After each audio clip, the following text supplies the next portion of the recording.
Muy buenas. Bueno, controvertido título. El autofocus es de principiantes y bueno, es posible que ahora mismo no estés nada de acuerdo, pero a lo mejor después de ver este vídeo, a lo mejor lo ves ya más parecido a como te lo voy a plantear, ¿vale? Básicamente, yo creo que cuando buscamos cámaras, al principio tenemos como dos tipos de personas, ¿no? Hay personas que buscan una serie de características, ¿no? Concretas y otras que buscan otras cosas, ¿no? Y yo creo que en función de lo que busques, de alguna forma define qué tipo de filmmaker eres o en qué momento te encuentras o digamos qué nivel de madurez o de aprendizaje llevas ya en ese momento, ¿no? Cuando empezamos, y yo he sido el primero, buscaba una serie de características y el autofocus era una de ellas, ¿no? Era probablemente la más importante, ¿no? Pero ¿qué autofocus tiene? ¿Qué tal el autofocus? Después, otra característica típica es el IBIS, ¿no? La estabilización. Ah, pero ¿tiene IBIS o no tiene IBIS, ¿no? Y eso también define un poco que te encuentras todavía en la fase de empezar con todo esto, ¿no? Porque luego te das cuenta que realmente no es tan importante como tú pensabas al principio. Otra cosa bastante habitual que miramos cuando empezamos es que sea fácil de utilizar, ¿no? Que los menús sean fáciles, que si me gustan los menús o no, pero los menús no van a definir la calidad visual que tú vas a obtener con la cámara, simplemente la facilidad, ¿no? Y básicamente esos son las principales cosas que la gente mira al principio. Por supuesto la duración de la batería, pero eso yo creo que es importante al principio y al final, o sea, la duración de batería es siempre importante. Pero, ¿qué es lo que después, más adelante, nos damos cuenta, ¿no? Pues empezamos a mirar otro tipo de cosas que al principio casi no sabíamos ni lo que eran, ¿no? Por ejemplo, un filtro OLPF. ¿Qué es eso? Optical Low Pass Filter. ¿Y qué es eso del OLPF? Bueno, pues eso es que tus imágenes no tengan moiré o aliasing, y eso es algo que al principio no tenemos ni idea ni lo que es, pero después vemos que hay imágenes donde hay un patrón continuo y salen como unas rayas indeseadas, y es precisamente ese filtro el importante y el que lo evita, ¿no? Hay fabricantes, como por ejemplo Lumix, que no incorpora ese filtro y que a lo mejor muchos usuarios que no son muy avanzados pues lo dan por buena la imagen, pero ese es uno de los motivos por el cual estas cámaras Lumix son más baratas que otras, ¿vale? Porque no tienen el filtro OLPF y es algo muy importante. Otra cosa importante es el readout speed.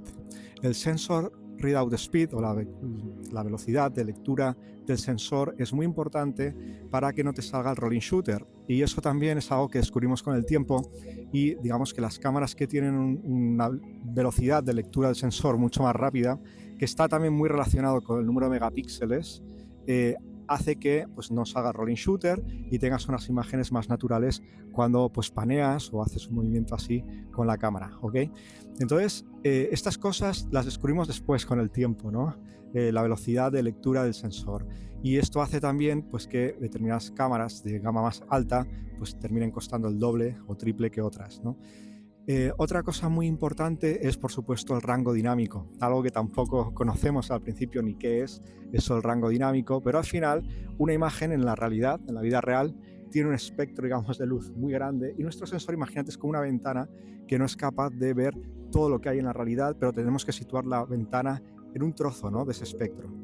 Cuanto más grande sea esa ventana, más rango dinámico somos capaces de capturar de la realidad, y por lo tanto mejor calidad tiene la cámara, ¿no?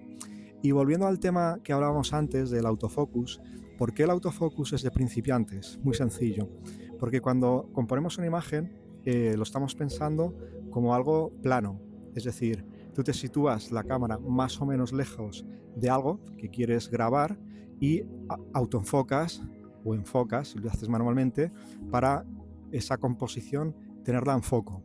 Vale, tú piensa un momento cómo hace la gente las fotografías con móvil o, sí, con un iPhone, ¿no? Con un móvil. La gente le da a cualquiera el móvil y le dice, oye, haznos una foto. Y esa persona solo piensa un poco en el encuadre, ¿vale? Y le da a hacer la foto y ya está. ¿Qué queríamos destacar de esa foto? Bueno, todo, ¿no? Todo lo que había en el encuadre. Y situándolo todo en la misma profundidad de campo, en la misma perspectiva, digamos, toda plana, pues lo capturas, ¿no? ¿Qué pasa si quieres hacer un retrato con alguien con el fondo desenfocado? Es realmente lo mismo, es decir, al final tú estás enfocando a esa persona y el fondo queda desenfocado y ya está. Pero eso realmente también es plano, es decir, al final todo estaba a capturar un objeto y el resto sacarlo desenfocado. Vale, pero ahí es donde iba un poco el propósito de este vídeo. ¿Qué pasa si tú pones un elemento, otro y otro? Es decir, en la composición pones mínimo 3 elementos o más, ¿vale? En la profundidad, ¿vale? Y es decir, que cada uno está situado a una profundidad diferente, ¿vale? Es decir, ¿qué pasa cuando quieres realmente hacer composiciones más complejas? No simplemente hacer una fotografía plana, sino una fotografía con profundidad real, con diferentes objetos, y ya te digo, no 2, sino 3, por ejemplo, uno situado delante del otro o a diferentes profundidades, ¿vale? Y al final dices, vale, ¿y ahora dónde tiene que enfocar el autofocus? Pues no lo sé, ¿no? Porque el autofocus no es inteligente, por mucha inteligencia artificial que le pongan, no tiene ni idea, ninguna conexión con tu cerebro de qué es lo que tú realmente estás queriendo hacer con esa imagen, ¿no? Y es ahí donde nos damos cuenta que realmente el autofocus es una herramienta pues rápida para hacer una captura rápida, pero limita la creatividad y el arte muchísimo, porque el arte de señalar a la gente dónde está el punto de interés, dónde está todo el propósito de tu imagen, dónde ellos deben mirar, ¿vale? En esa fotografía o en ese vídeo se lo estás dejando a una máquina que no tiene inteligencia para que ponga el foco. Como digo, si el enfoque es decir, si tienes una fotografía o una composición plana, ok, todo lo has puesto enfocado, y bueno, pues no sabemos dónde debe mirar la audiencia, ¿vale? Pero es posible que, bueno, si algo está sucediendo en esa imagen fuera de lo normal, pues las personas mirarán ahí, ¿no? Ese lugar de lo que esté sucediendo. Sin embargo, como digo, las opciones que tiene una misma composición, un mismo encuadre, de que mires aquí, aquí, aquí, aquí, qué está pasando. Es decir, fijaros las infinitas posibilidades con el enfoque manual que tenemos de señalar dónde debe estar el punto de atención, el punto de interés a la gente cuando mire esa fotografía o ese vídeo. Eso que abre un universo y es crear composiciones más complejas, como digo yo, donde exista esa profundidad.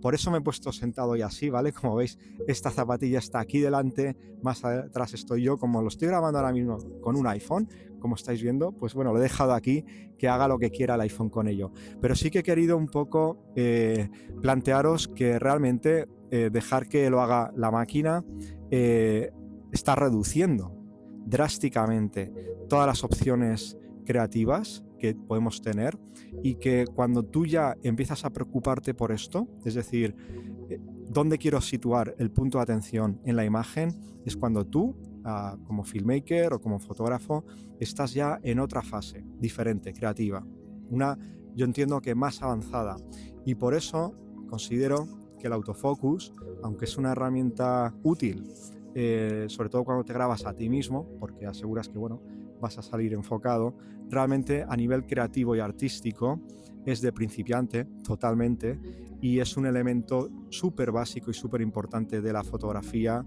de la dirección de fotografía y del filmmaking, ¿no?